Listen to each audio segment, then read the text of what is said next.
Hello વિદ્યાર્થી મિત્રો, આપણે લાસ્ટ લેક્ચરની અંદર સોલેનોઇડ સાથે સરખામણી કરી અને બાર મેગ્નેટની ચર્ચા કરી ગયા. બરાબર કે ગજ્યો ચુંબક છે એની સોલેનોઇડ સાથે કેમ સરખામણી કરી શકાય અને સ્થિત વિદ્યુત અને સ્થિત ચુંબકત્વ વિશેની સરખામણીઓ આપણે કરી.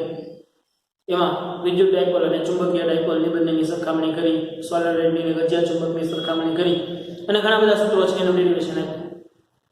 હવે આજે જે પાછું તમે ચેપ્ટર નંબર 1 માં ભણી ગયા હતા કે નિયમિત વિદ્યુત ક્ષેત્રની અંદર રાખેલો વિદ્યુત ડાયપોલની વર્તણૂક,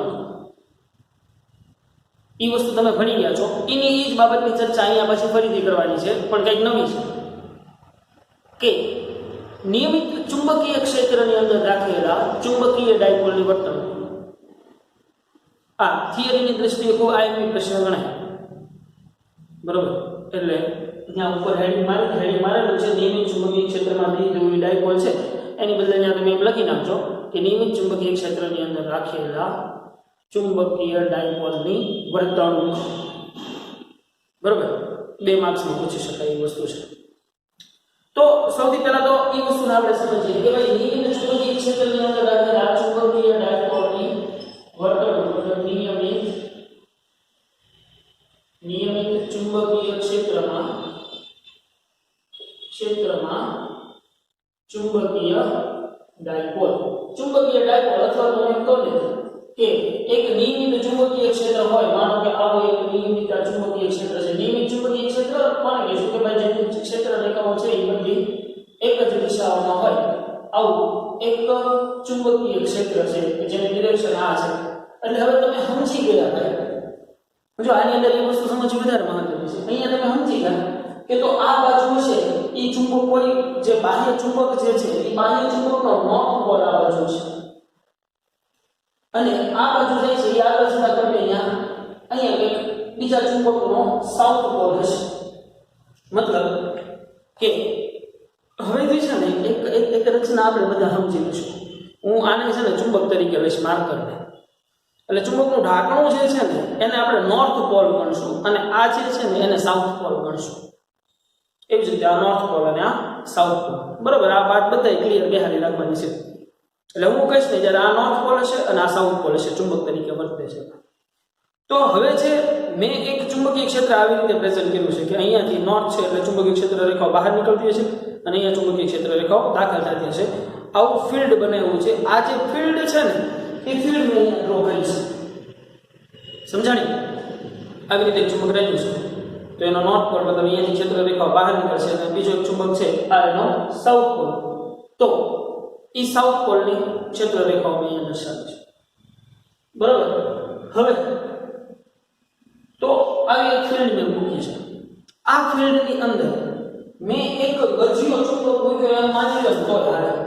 માનો કે મેં એક આવો ગજ્યો ચુંબક જે છે એ મૂક્યો છે. આવો એક ગજ્યો ચુંબક મૂક્યો છે. બરાબર, હવે આ ગજ્યો ચુંબક જે છે એનો નોર્થ પોલ આ છે અને સાઉથ પોલ આ છે. હવે તમને ખબર છે કે આ ચુંબક જે છે એ આ ફિલ્ડની અંદર કેવી રીતે સ્થિર થશે? તો કે ભાઈ ઓબ્વિયસ વાત છે કે આ ચુંબકનો નોર્થ પોલ જે છે એ આ સાઉથ પોલ એટ્રેક્ટ કરશે. એટલે આ જે આવી રીતે રાખેલો ચુંબક જે છે એ તમે મૂકી દેશો એટલે એ કેમ થઈ જશે? આમ થઈ જશે. મતલબ એનો નોર્થ પોલ જે છે, ચુંબકનો નોર્થ પોલ છે એ બાહ્ય ક્ષેત્રના સાઉથ પોલ સાથે એટ્રેક્ટ થશે અને ચુંબકનો સાઉથ પોલ છે એ બાહ્ય ક્ષેત્રના નોર્થ સાથે એટ્રેક્ટ થશે. હવે તમે અહીંયા એક વસ્તુ સમજો કે આ જે મૂકેલો ચુંબક છે એ ચુંબકની ચુંબકીય ચાકમાત્રાની દિશા કઈ થશે? જો આ જે ચુંબક મૂકેલો છે એ ચુંબકની ચુંબકીય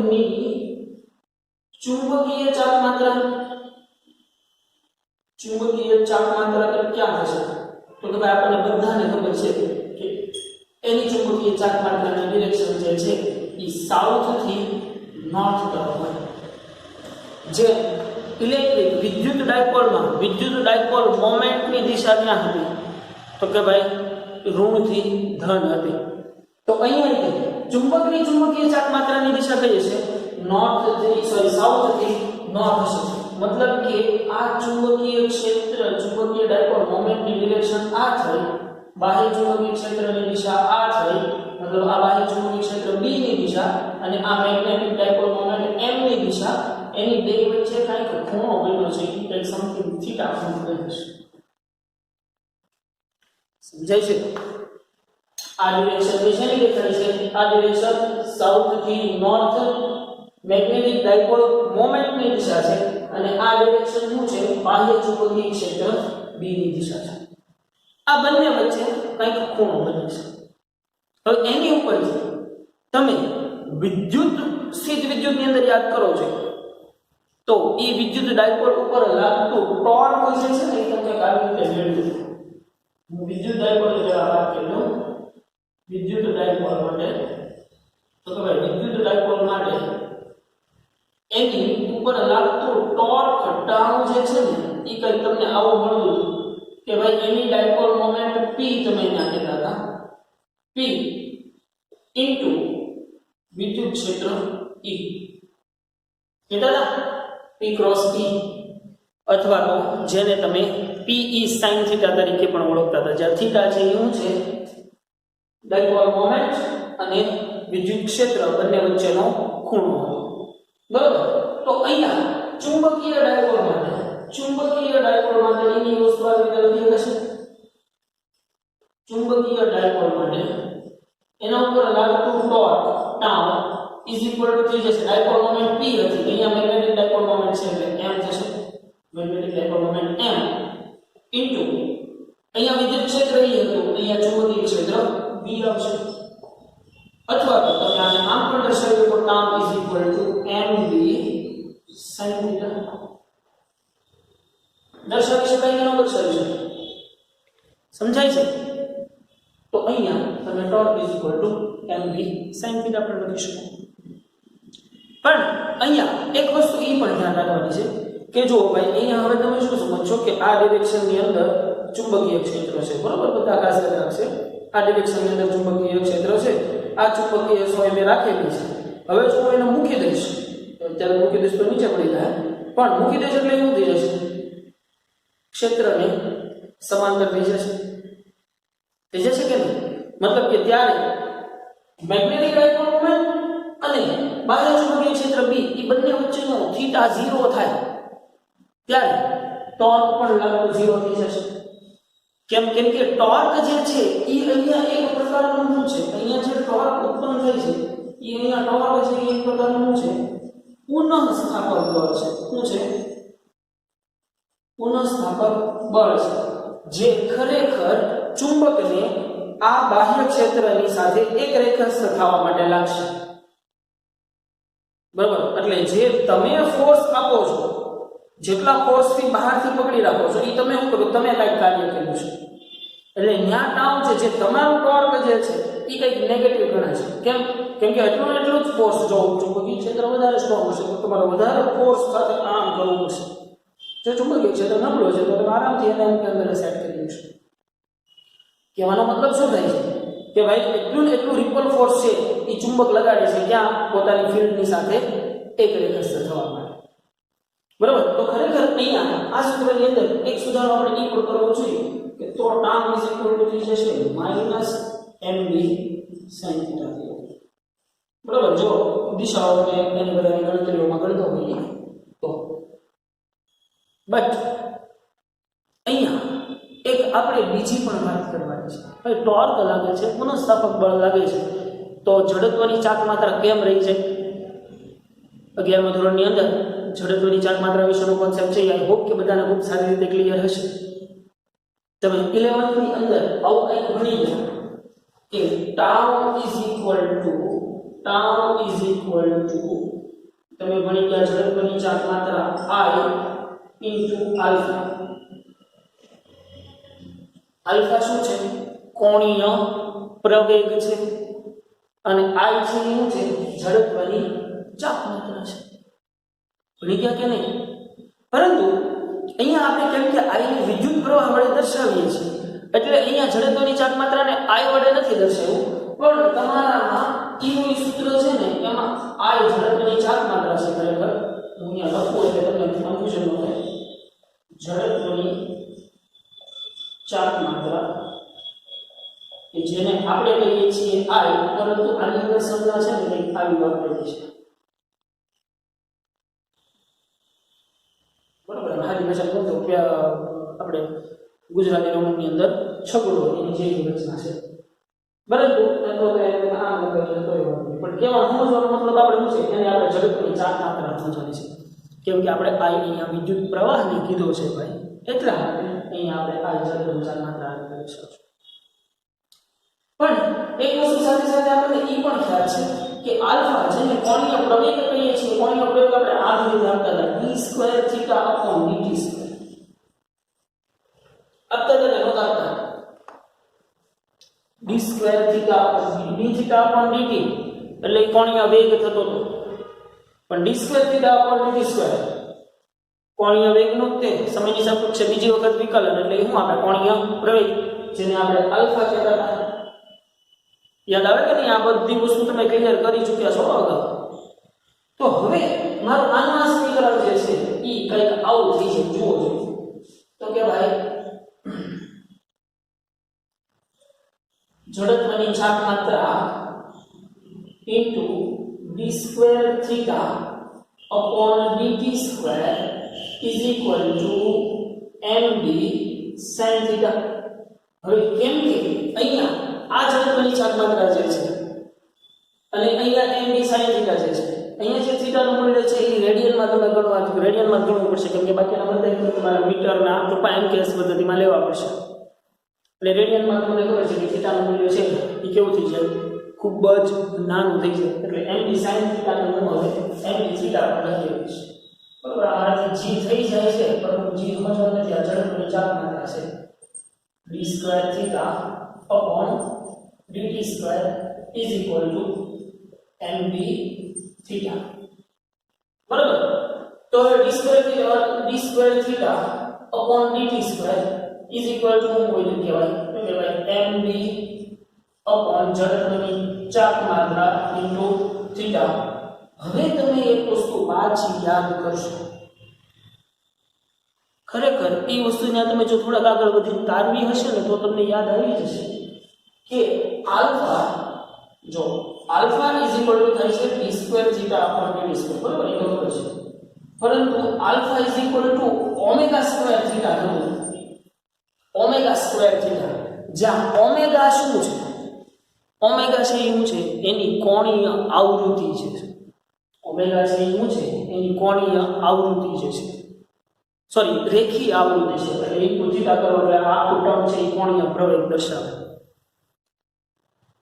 આ વસ્તુ આવી ગઈ છે ઝડપની ચાક માત્રા તમે ભણ્યા ને એની સાથે સાથે જ છે જો નો યાદ હોય તો મેક શ્યોર કે પેલા 11મા ધોરણનું બધું કંઈક જૂનું વિખોળી એમાંથી મેળવવાની ટ્રાય કરજો તો alpha is equal to d square theta by dt square પણ થાય છે અને ઓમેગા સ્ક્વેર થીટા પણ થાય છે તો હું મેળવી લઉં છું તો કે ભાઈ d square theta upon dt square ની જગ્યાએ હું લખી નાખું omega square theta is equal two mb upon ઝડપની ચાક માત્રા બરોબર અને યાર સમજી જજો હવે તમે ઇન્ટુ થીટા થીટા થીટા બે બાજુથી હું કરી નાખું કેન્સલ તો omega square is equal two mb upon ઝડપની ચાક માત્રા g નથી ખાસ સમજો g નથી ઝડપની ચાક માત્રા છે હવે એક વસ્તુ પછી એ પણ યાદ હશે કે ઓમેગા એટલે શું થઈ જશે 2 પાઈ બાય t અથવા તો 2 પાઈ f જો આવૃત્તિના સંદર્ભમાં લ્યો તો 2 પાઈ f અને આવર્તકાળના સંદર્ભમાં લ્યો તો 2 પાઈ બાય t થઈ જાય તો અહીંયાથી પહેલા હું સ્ક્વેર દૂર કરું અથવા તો પહેલા અહીંયા લખી નાખું તો કે ભાઈ ઓમેગા ઇઝ ઇક્વલ ટુ લખી નાખો પહેલા 2 pi by t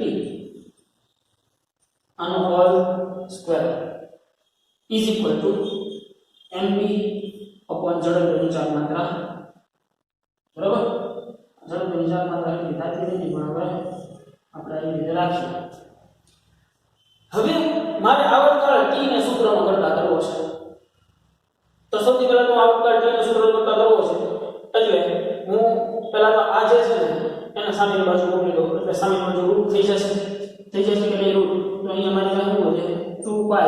by t is equal to under root mb upon જડત્વની ચાપમાત્રા બરાબર.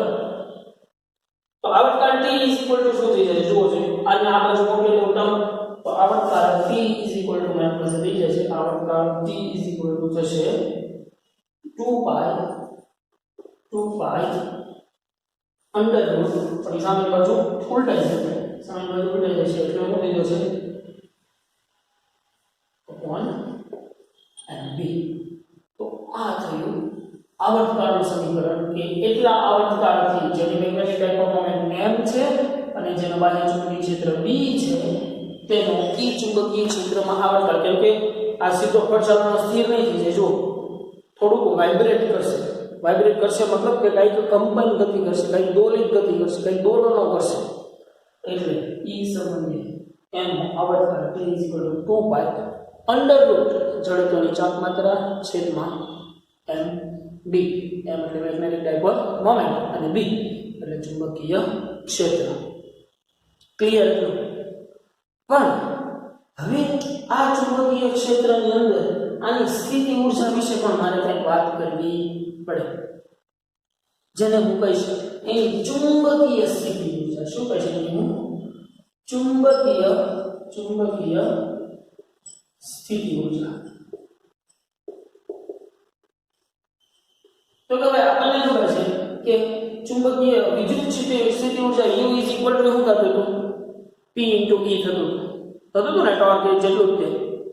તો હવે અહીંયા એની સ્થિતિ ઊર્જા કઈ રીતે દર્શાવવામાં આવશે તો કે ભાઈ સ્થિતિ ઊર્જા u = તમે લખશો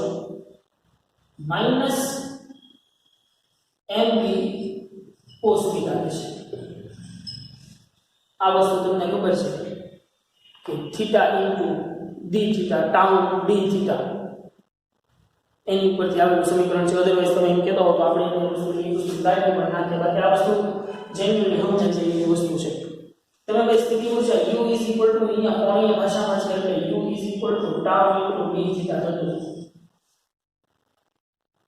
કે ડી થીટા મતલબ ખૂબ જ સૂક્ષ્મ જેટલો આ એંગલ જ્યારે ખૂબ નાનો હોય ત્યારની વાત કરું તો ખૂબ જ નાના લેવા એંગલ એને શિફ્ટ કરવા માટે એના પર કરવું પડતું કાર્ય કે જે એનામાં સ્થિતિ ઊર્જા સ્વરૂપે સ્ટોર થશે. તો હાવ નાનું વસ્તુ કરવા માટે થતું કાર્ય જે છે એને આપણે du વડે દર્શાવીએ તો કુલ કાર્ય કુલ d થીટા માટે આપણે કરીએ તો કે ભાઈ કુલ સ્થિતિ ઊર્જા u = સંકલન ઓફ tau d થીટા. તો tau = તમને ખબર છે tau = શું થશે mv sin θ. તો mv sin θ * d થીટા એટલે શું થઈ જશે cos θ minus u = -mv cos θ.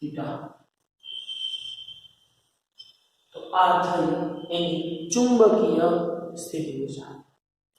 હવે એક સવાલ એ આપણે ચર્ચા કરી લેવો જોઈએ કે તો ભાઈ આ ચુંબકીય ક્ષેત્રમાં મહત્તમ સ્થાયી અવસ્થા કોને કહેવાય અથવા કેમ કે મહત્તમ સ્થિર અવસ્થા અને મહત્તમ અસ્થિર અવસ્થા કોને કહેવાય એટલે ક્યારે મહત્તમ સ્થિર ક્યારે કહેવાય છે અથવા તો મહત્તમ સ્થાયી અવસ્થા એમ કહી દો તો તો કે ભાઈ મહત્તમ સ્થિર અવસ્થા ક્યારે થશે તો કે ભાઈ મહત્તમ સ્થિર અવસ્થા કે જ્યારે આ બંને વચ્ચેના એંગલ θ 0 હોય ને ત્યારે.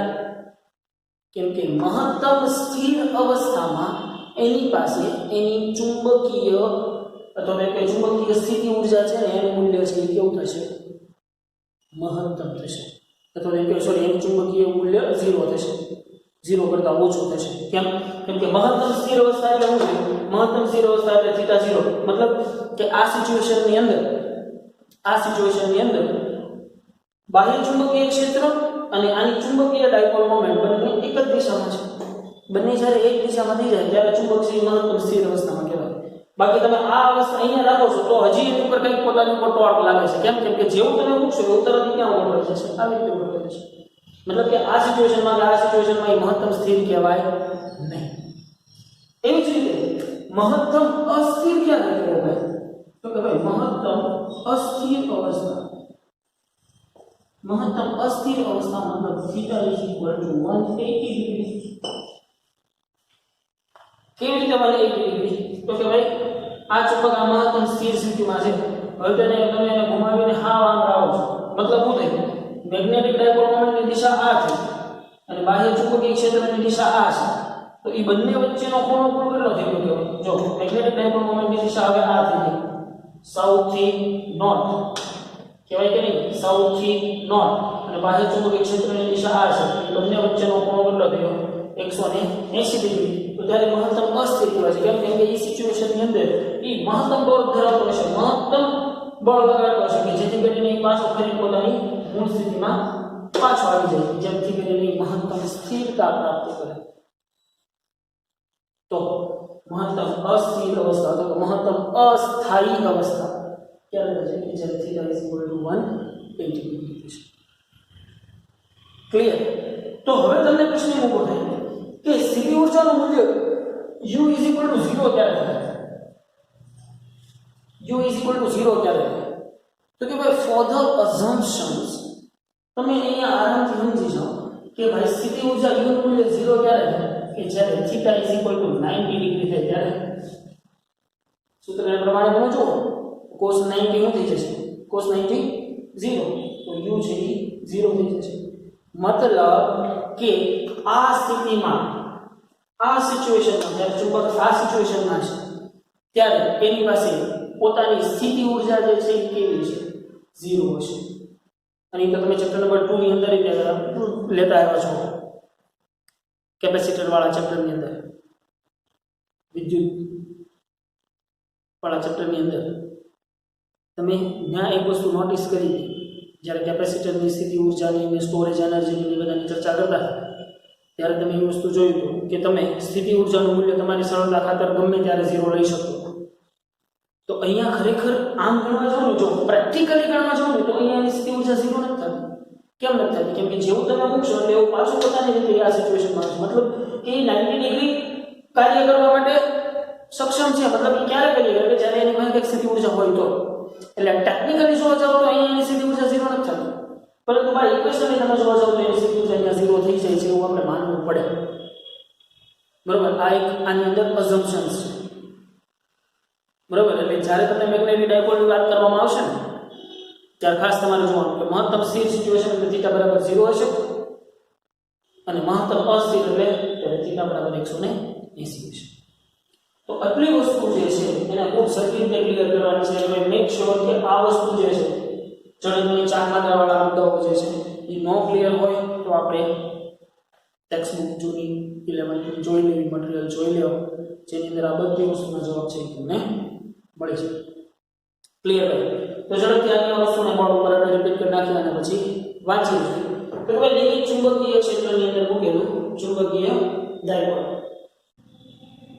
તો ભાઈ જોયું આપણે કે ભાઈ એક બી સમાન ચુંબકીય ક્ષેત્રની અંદર એક મેગ્નેટિક ડાયપોલ મોમેન્ટ ધરાવતો ચુંબક આપણે મૂક્યો અથવા તો ચુંબકીય સોય મૂકી એમ કહો તોય ચાલે. બરાબર? કે જેની મેગ્નેટિક ડાયપોલ મોમેન્ટની દિશા આપણે ખબર છે સાઉથ થી નોર્થ હશે. તો કે ભાઈ આની ઉપર લાગતું કોઈ થીટા કોણે મૂકેલો છે, પકડી રાખેલો છે હજી. જેમ કે જેવો તમે મૂકી દેશો એટલે તમને ખબર છે કે એ ચુંબક છે અહીંયા એક રેખાસ્થ થઈ જાય છે. એટલે એની ઉપર ટોર્ક કેટલું લાગતું છે? તો કે વિદ્યુત ડાયપોલ પર કેટલું ટોર્ક લાગતું હતું? તો કે P × E મતલબ વિદ્યુત ડાયપોલ મોમેન્ટ ગુણ્યા વિદ્યુત ક્ષેત્ર છે. તો અહીંયા પણ મેગ્નેટિક ડાયપોલ મોમેન્ટ ગુણ્યા ચુંબકીય ક્ષેત્ર છે. અને બેના સદિશ દિશાને આપણે જો દૂર કરવી હોય તો બંને વચ્ચેનો ખૂણો મતલબ મેગ્નેટિક ડાયપોલ મોમેન્ટ અને ચુંબકીય ક્ષેત્ર B વચ્ચેનો ખૂણો MB sin θ. પરંતુ ટોર્ક જે છે એ એક પ્રકારનું કેવું બળ છે? પુનઃસ્થાપક બળ છે, જે ચુંબકને પોતાની સ્થિર મહત્તમ સ્થિર સિચ્યુએશનમાં લાગુ પાડવા માટે છે. એટલા માટે આપણે અહીંયા માઇનસ દિશા કન્સિડર કરવી પડશે. પરંતુ એક વસ્તુ આપણને એ પણ ખબર છે કે ટોર્ક ઝડપની ચાલ માત્રા I ગુણ્યા એનો કોણીય પ્રવેગ થાય. બરાબર? તો ઝડપની ચાલ માત્રા I કે જેની સંજ્ઞા આપણે અહીંયા ચેન્જ કરેલી છે, જેને g ગુણ્યા કે આવી સંજ્ઞા આપણે દર્શાવેલી છે, અને કોણીય પ્રવેગ આલ્ફા ને આપણે d² d² પર લઈ શકીએ છીએ. તો મૂકીએ અહીંયા. અચ્છા, અહીંયા માઈનસ નિશાની લખી શકાય, પરંતુ આગળ જતા આપણે જ્યારે થીટા ખૂબ જ નાનો ગણશું ને ત્યારે એની માઈનસ નિશાની દૂર થઈ જાય છે. એટલે આપણે પહેલેથી જ નથી દર્શાવી, એમાં ચિંતા નથી.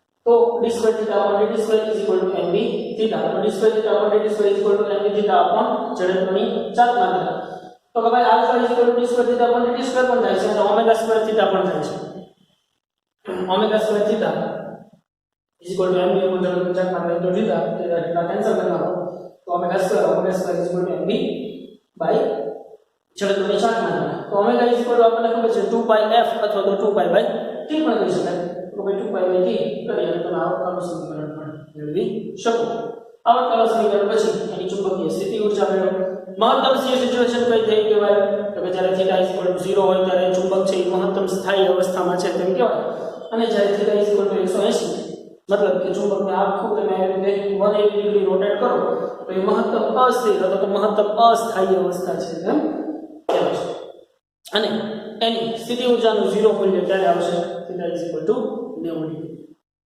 ક્લિયર આના દાખલાઓ છે ને બહુ બધા ટૂંકમાં અને ઝડપથી પતાવી એવા છે એટલે હું આની અંદર બહુ જાજો સમય તમારી પાસે નહીં બગાડવાનો આમાં બહુ જ ઉતાવળ રાખશો બરાબર રકમને ખાલી સમજ લેવાની પહેલા વાંચી લઈએ છીએ લોખંડની ભૂકીની ગોઠવણીની ભાત એટલે કે ચુંબકીય ક્ષેત્ર રેખાઓ આપણને ચુંબકીય ક્ષેત્ર B વિશે સન્નિકટ ખ્યાલ આપે છે અમુક વખતે આપણને B નું ચોક્કસ મૂલ્ય શોધવાની પણ જરૂર પડશે આ માટે આપણે જાણીતી જ્ઞાત ચુંબકીય ચાપ માત્રા અને જડત્વની ચાપ માત્રા ધરાવતી ચુંબકીય સોય લઈને તેને ચુંબકીય ક્ષેત્રમાં દોલન કરાવવા પડશે આકૃતિમાં દર્શાવ્યા પ્રમાણે ખબર છે બાહ્ય ચુંબકીય ક્ષેત્ર આ છે અને આ એક ચુંબકીય સોય મૂકેલી છે કે જે બાહ્ય ચુંબકીય ક્ષેત્ર સાથે થીટા કોણ બનાવે છે આ ચુંબક પર લાગતું ટોર્ક tau mb અથવા તો કહી શકશો mb sin થીટા અહીંયા e પુનઃસ્થાપક ટોર્ક છે અને થીટા એ m અને b વચ્ચેનો કોણ છે આથી સંતુલન સ્થિતિમાં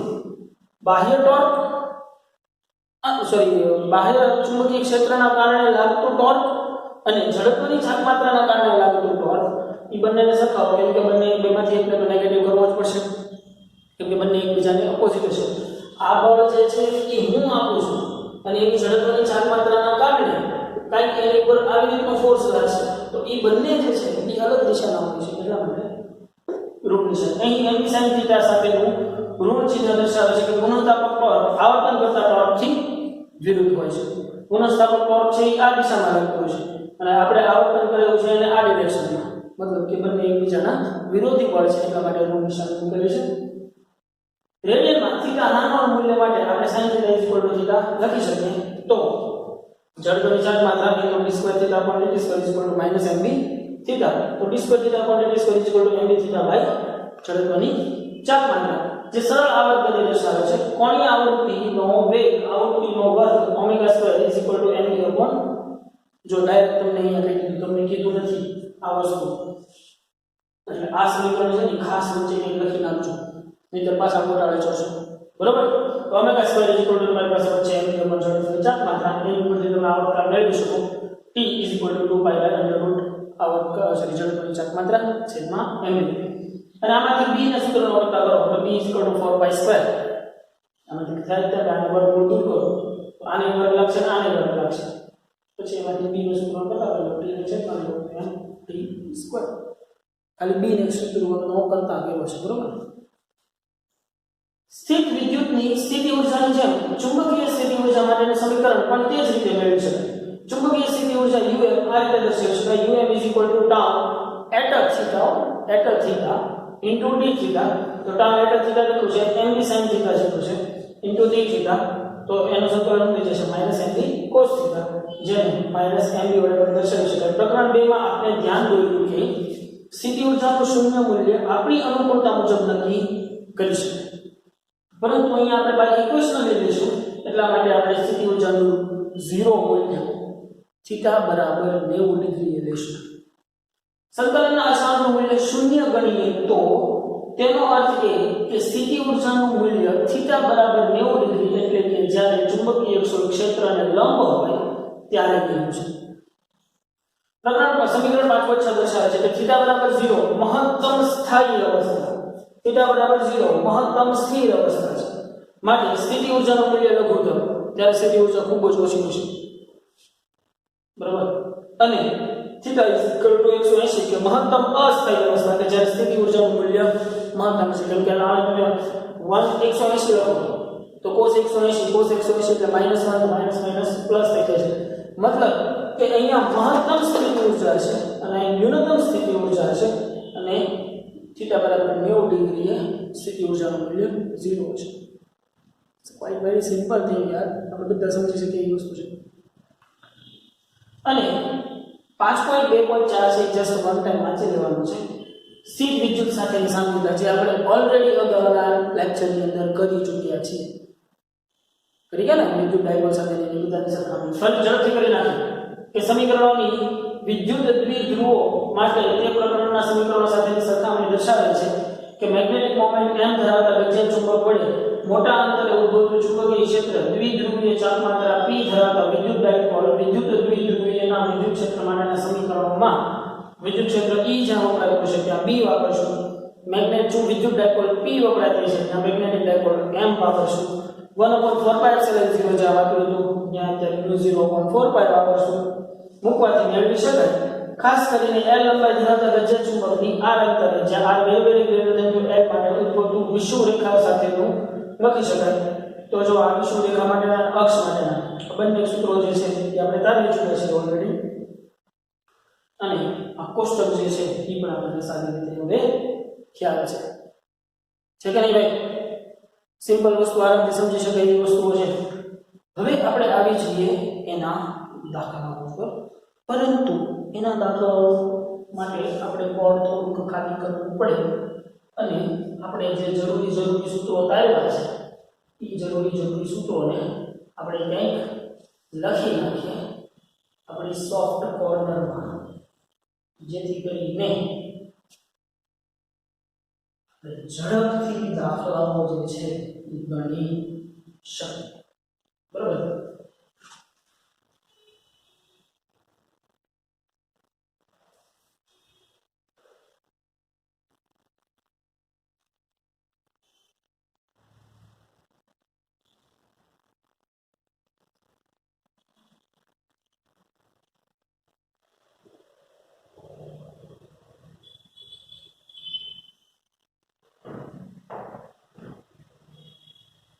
આપણે આકૃતિ એક રહેવા દઈએ બરોબર ને આકૃતિ રહેવા દઈએ અને બાકીની વસ્તુ જે છે એને સાફ કરી નાખીએ અને પછી આપણે જે સૂત્રો તાર્યા છે એ સૂત્રો લખી નાખીએ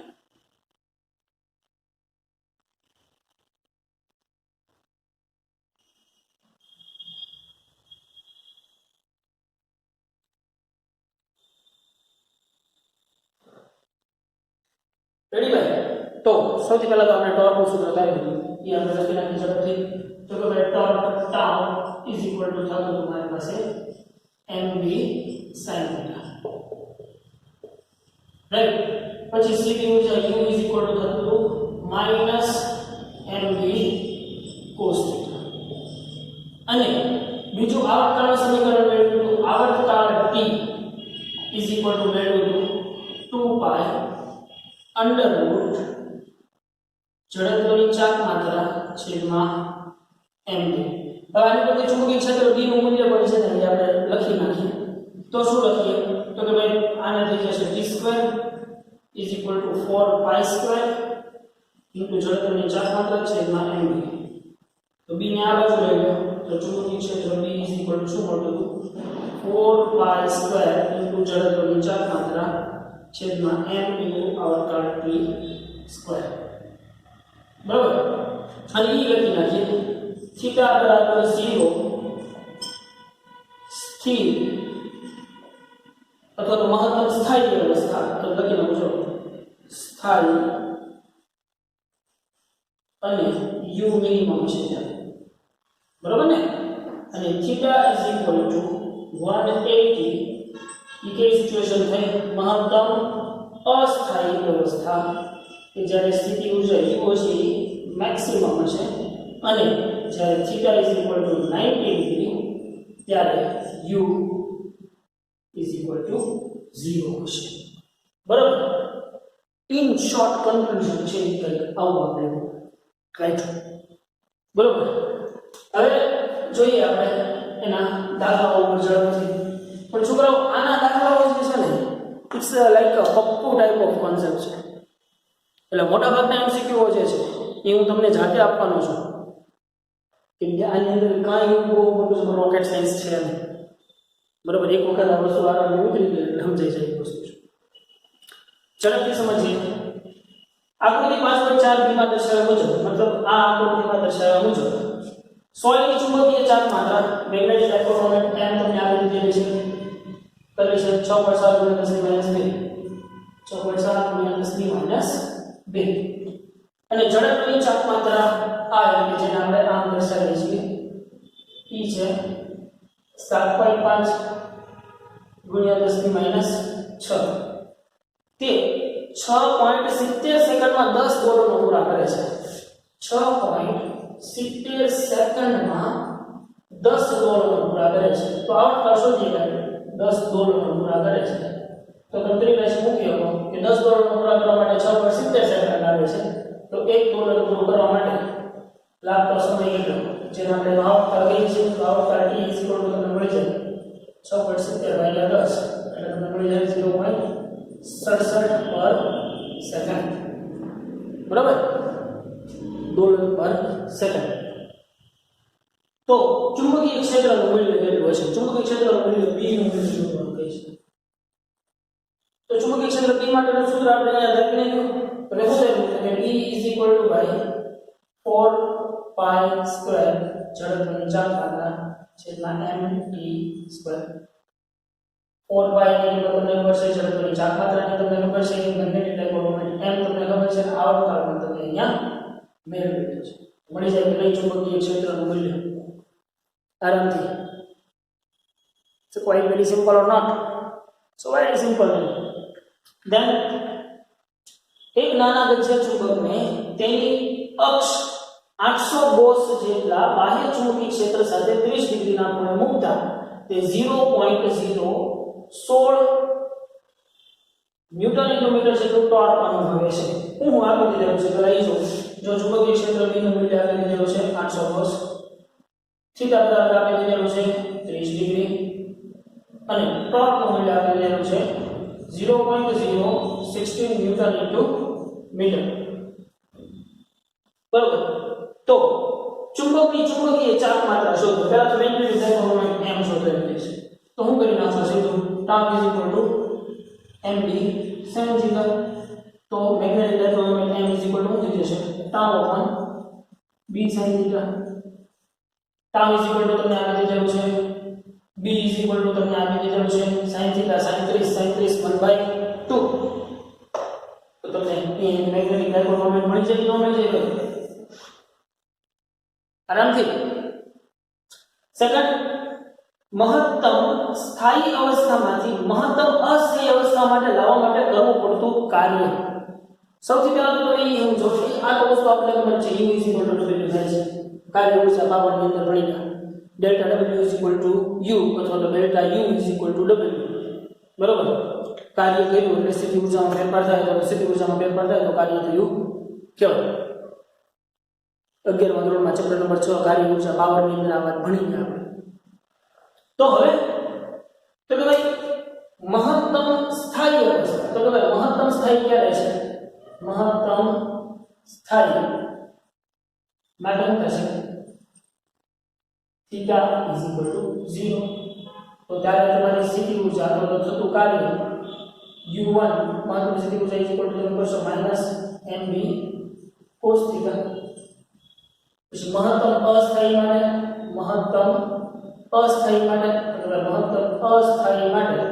θ = 180. તો u2 કયો? u2 = -mv cos θ. અહીંયા θ = 180 એટલે -1 થઈ જશે. તો તમારું થતું કાર્ય w = u1 - u2 તમને મળશે 2mv જેટલું મળશે. મળે કે મળે? Minus plus. તો આ બાજુ mv વધે, આ બાજુ mv વધે એટલે 2mv જેટલું વધે. m તમને અહીંયા મળી ગયો છે, b તમને આપેલો છે 800 કોષ, તો થતું કાર્ય તમને મળી જાય. મહત્તમ સ્થાયીમાંથી મહત્તમ અસ્થાયી માટે કરવું પડતું કાર્ય મળે કે ન મળે? આરામથી મળી જાય.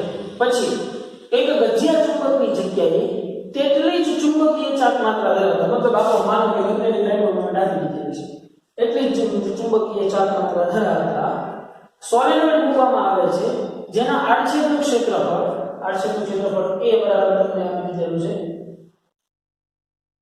અને આંટાની સંખ્યા n તમને આપી દીધેલી છે. આ સોલેનોઇડમાંથી પસાર થતો વિદ્યુત પ્રવાહ I નું મૂલ્ય કેટલું થશે? તો તમે આમના મેળવી શકો તો કે મેગ્નેટિક ડાયપોલ મોમેન્ટ n = શું થશે? n I a. તો I = શું થઈ જશે? m/n a. શોધી લો ને, અથવા તો ટોર્કના સમીકરણમાં મૂકી પછી આવી ગયો તો વાંધો નથી, પણ આ સીધું થઈ જાય. Magnetic dipole moment m = n I a થાય છે. આપણે ખબર છે n આપી દીધો છે, a આપી દીધો છે. મેગ્નેટિક ડાયપોલ મોમેન્ટ આપણે કીધું છે કે આ ગજિયા ચુંબક જેટલી જ મેગ્નેટિક ડાયપોલ મોમેન્ટ બરાબર છે. ગણી શકાય કે નહીં? Very simple. એની પછી આગળ વધીએ તો એક્સરસાઇઝ ઉપર આવી જઈએ આપણે ઝડપથી. શું કહે છે નેક્સ્ટ એક્સરસાઇઝ? જો બધામાં સોલ્યુશન સાથે રહેલા છે એટલા માટે કે ઝડપથી તમે જોઈ શકો, બાકી કાંઈ નવી વાતો છે નહીં. શું કહે છે કે એક નાના ગજિયા ચુંબકની અક્ષ 0.25 ટેસ્લાના નિયમિત બાહ્ય ચુંબકીય ક્ષેત્ર સાથે 30 ડિગ્રીનો કોણ બનાવે છે. તે રીતે મૂકતા તે 4.5 × 10 - 2 જૂલ અનુભવે છે. તો ચુંબકની મેગ્નેટિક મોમેન્ટ મૂલ્ય કેટલું હશે? τ = mb sin θ, θ = 30 degree, b = 0.25 degree, τ = 4.5 × 10 - 2 joule. તો m ને સૂત્રમાં બદલાવી તો m = τ/d sin θ. સિમ્પલ કે નહીં? બહુ એટલે મેં કીધું ને બહુ નાના મસ્ત કન્સેપ્ટ છે, ભેગા થઈ જશે. એની પછી આપણે એની વાત મેગ્નેટિક મોમેન્ટ m બરાબર એટલી છે. નાના ગજિયા ચુંબકને 0.15 ટેસ્લાના નિયમિત ચુંબકીય ક્ષેત્રમાં મૂક્યો છે. જો ગજિયો ચુંબક આ ક્ષેત્રના સમતલમાં મુક્ત ભ્રમણ કરી શકે તેમ હોય તો તેની કઈ દિશામાં ગોઠવણી સ્થિર અને b અસ્થિર સંતુલન દર્શાવે. દરેક કિસ્સામાં આ ચુંબકની ચુંબકીય સ્થિતિ મુજબ શોધો. મહત્તમ સ્થિર, તો કે ભાઈ મહત્તમ સ્થિર માટે હવે ખબર પડી જાય. મહત્તમ સ્થિર એટલે θ = 0. એમાં પછી સ્થિતિ ઊર્જા શોધવાની રીત તો u = -mv cos θ. એમ આપી દીધેલો છે, b પણ આપી દીધેલો છે. અને મહત્તમ અસ્થિર, તો ભાઈ અસ્થિર માટે શું છે?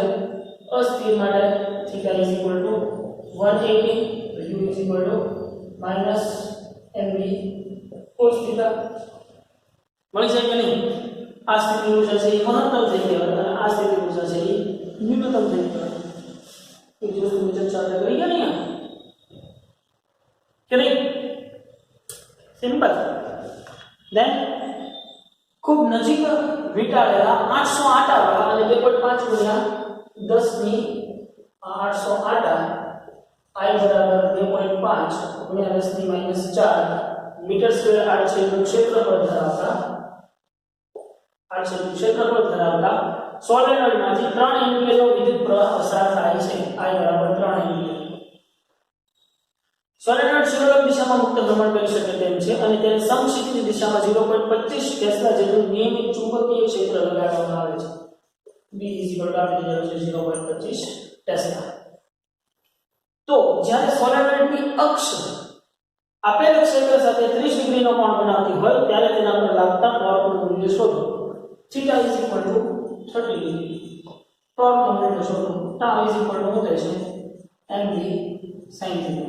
હવે m સોલેનોઇડ છે, સોલેનોઇડ માટે મેગ્નેટિક ડાયપોલ મોમેન્ટ શોધવું હોય તો n I a ચુંબકીય ક્ષેત્ર b sin θ.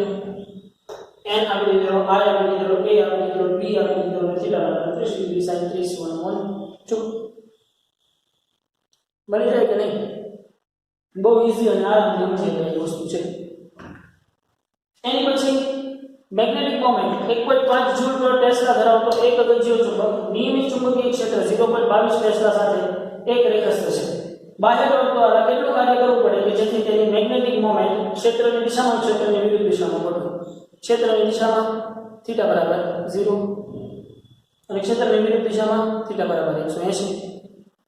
આ કિસ્સામાં ચુંબક પર લાગતો ટોર્ક મેગ્નેટિક મોમેન્ટ આપી દીધેલું છે અને ચુંબકીય ક્ષેત્ર પર આપી દીધેલું છે b sin થીટા ટોર્ક કીધું છે એટલે મળી જાય કે ન મળી જાય બહુ ઈઝીલી આરામથી સમજી શકાય એવી વસ્તુ છે. કરવું પડતો કાર્ય mb cos θ અનુસાર મળતું ટોર્ક mb sin θ અનુસાર સિમ્પલ ગણી શકાશે ગણી નાખવાનો છે ચાલો. એની પછી આ પણ 200 આટા અને 1.6 × 10⁻⁴ મીટર સ્ક્વેર જેટલું આડછેદનું ક્ષેત્રફળ ધરાવતા એક સોલેનોઇડમાંથી 4 એમ્પિયર વિદ્યુત પ્રવાહ પસાર થાય છે અને તેને કેન્દ્રમાંથી એવી રીતે લટકાવે છે કે જેથી તે સમક્ષિતિજ સમતલમાં ભ્રમણ કરી શકે. સોલેનોઇડ સાથે સંકળાયેલ મેગ્નેટિક ડાયપોલ મોમેન્ટ એટલે છે મેગ્નેટિક ડાયપોલ મોમેન્ટ m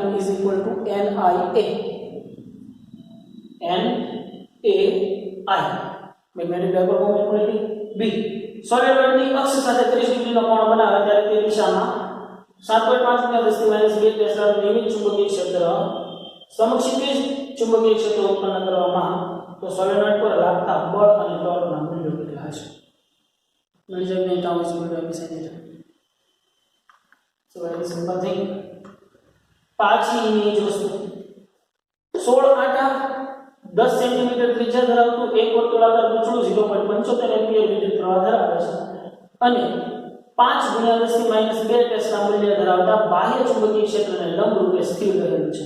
ક્ષેત્રની દિશાને લંબ અને ગૂંચળાના સમતલમાં રહેલી અક્ષને અનુલક્ષીને ગૂંચળાનું મુક્ત ભ્રમણ કરી શકે છે. જ્યારે ગૂંચળાને થોડું ઘુમાવીને છોડી દેવામાં આવે છે ત્યારે તે તેની સ્થિર સંતુલન સ્થિતિની આસપાસ 0.2 ટેસ્લા આવૃત્તિથી દોલન કરે છે. જો આવૃત્તિ f આપી દીધી છે f બરાબર 2 આપી દીધી છે 2.0 આવૃત્તિ f આપેલ છે આવર્તકાળ નથી. તો ગૂંચળાની તેની ભ્રમણ અક્ષને અનુલક્ષીને ઝડપની ચાલમાત્રા કેટલી હશે. હવે એના માટે સમીકરણ આપણે યાદ કરવું પડશે સીધું અહીંયાથી યાદ કરો ω² mb ઝડપની ચાલમાત્રા હતું. તો ω શું થાય જો હવે ω તમે આનો કર્યું 2π/t પણ કરી શકો અને 2πf પણ કરી શકો કે નહીં. તમારી આવૃત્તિ આપેલી છે એટલે મારે 2πf કરવું જોશે તો હું અહીંયા કરી નાખું 2πf શું થઈ જશે √mb ઝડપની ચાલમાત્રા. આવૃત્તિ f શું થઈ જશે આવૃત્તિ f 1/2π √mb ઝડપની ચાલમાત્રા બરોબર કે નહીં. પણ સમજો અહીંયા ઝડપની ચાલમાત્રા શોધવાની કહે છે તો ઝડપની ચાલમાત્રા શોધવી છે g શોધવો છે તો હું પહેલા તો રૂટ દૂર કરી નાખું તો આ થઈ જશે f² * 2π નહીં જાવ એટલે 4π² mb ઝડપની ચાલમાત્રા. ઝડપની ચાલમાત્રા ના બાજુ લેવું ઝડપની ચાલમાત્રા થઈ જશે mb f² * 4π². પરંતુ મેગ્નેટિક ડાયપોલ મોમેન્ટ m આપી દીધેલી નથી પણ એ સોલેનોઇડ બધી વસ્તુ આપી દીધેલી છે. તો હવે સોલેનોઇડ માટે m ની જગ્યાએ શું લખીશ NIA * b f² * 4π² તમને મળી જાય ઝડપની ચાલમાત્રા મળી જાય કે નહીં. n આના સંખ્યા 16 i વિદ્યુત પ્રવાહ 0.75 πr² કેટલો છે r બરાબર 10 સેન્ટીમીટર છે એટલે મીટરમાં કન્વર્ટ કરવું. b આપી દીધેલો છે કેટલા ટેસ્લા 5 × 10⁻² ટેસ્લા f 2 અને 4π² મૂકી શકાય કે નહીં ગણી શકાય આરામથી.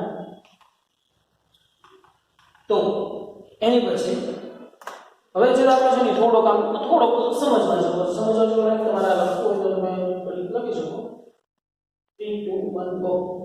બરોબર.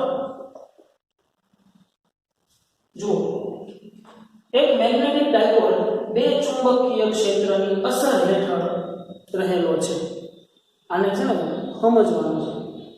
ચુંબક એક છે પણ એની ઉપર લાગુ પડતો જે અહીંયા એક ચુંબકીય ક્ષેત્ર હતો ને એની બદલે બે ચુંબકીય ક્ષેત્રો છે. આ ક્ષેત્રની રેખાઓ વચ્ચેનો ખૂણો 60 ડિગ્રી છે.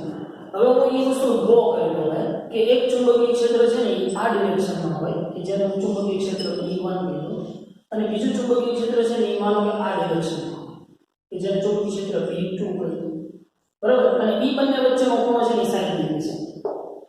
સમજાણો? તેમાંથી જે ક્ષેત્રનું મૂલ્ય 1.2 × 10⁻² ટેસ્લા છે, જો ડાયપોલ આ ક્ષેત્ર સાથે 15 ડિગ્રીનો કોણ બનાવતી દિશામાં સ્થિર સંતુલનમાં હોય તો બીજા ક્ષેત્રનું મૂલ્ય કેટલું થશે? હવે એક ડાયપોલ કેવો અહીંયા ખૂણો, આ બે વચ્ચેનો ખૂણો 60 છે, સમજાઈ ગયું? હવે તો ત્રીજો ડાયપોલ, આ જે મારો ડાયપોલ જે છે એને હું આવી રીતે મૂકું છું કે એમાંથી કોઈ એક ક્ષેત્ર સાથે 15 ડિગ્રીનો કોણ બનાવે છે. માનો કે આની સાથે આ 15 ડિગ્રીનો ખૂણો બનાવે છે.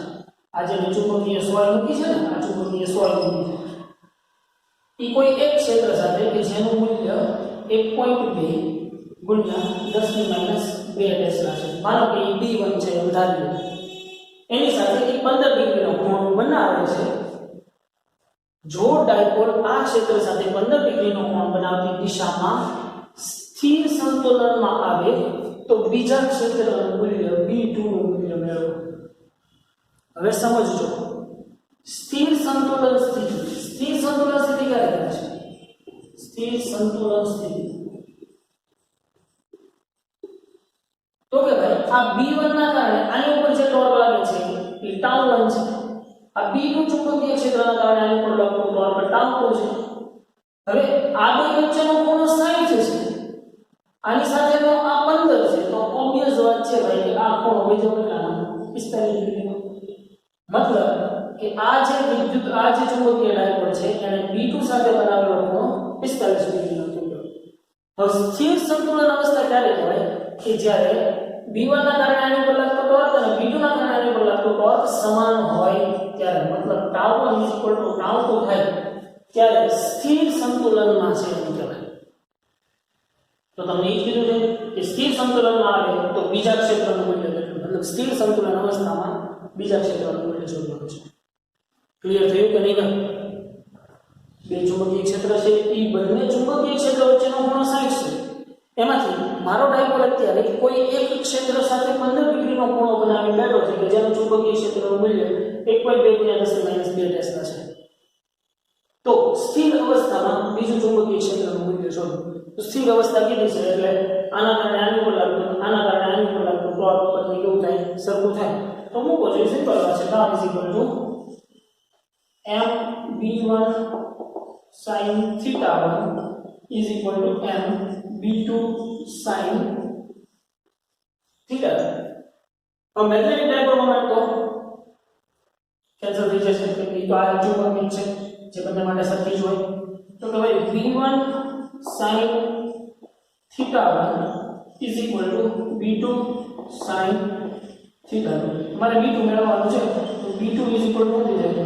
B2 = B1 sin θ1 sin θ2.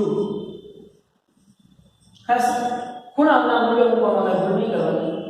B1 = mB sin θ1, sin θ1 આની સાથે બનાવેલો ખૂણો આને θ1 કીધો છે અને આને θ2 કીધો છે. તો B sin θ1 એટલે sin 15 અને છેદમાં sin 45. તમને આની પરથી આનું ચુંબકીય ક્ષેત્ર B2 નું મૂલ્ય મળી જાય કે મળી જાય? B1 નું તો આપી દીધેલું છે, આટલું છે. સમજાય છે? આની રકમને સમજવી એ બહુ મહત્વની વસ્તુ છે. કરેક્ટ? હવે આગળ વધીએ એનાથી.